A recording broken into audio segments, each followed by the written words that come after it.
Nasa sa'yo eh, kung ano pipiliin mo, uubusin mo yung lakas mo sa kakatungan nga sa bahay o uubusin mo yung lakas mo sa mga makabuluhang bagay. Huwag ka mag-alala kasi kahit saan dyan, may mararating ka.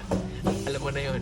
Hindi, ganito kasi yan. Dahil lang alam mong matagal at mapapagod ka, hindi ka natutuloy. Tsong wala kang mararating kung hindi mo pipihitin yung susi sa loob ng ulo mo. Gaano man kataas ang pangarap mo sa buhay, huwag kang matatakot sa pagod at sakripisyo dahil parte yun eh. Hindi ka makakakain ng kanin kung hindi mo sasaingin. Hindi ka makakakain ng ulam kung hindi mo lulutuin. Lahat ng bagay kailangan kilusan mo muna sa umpisa. Hindi tatakbo ang sasakyan kung hindi mo sususian. Kung hindi mo lalagyan ng gasolina, hindi yun tatakbo sa kung saan mo siyang direksyon dapat dalhin.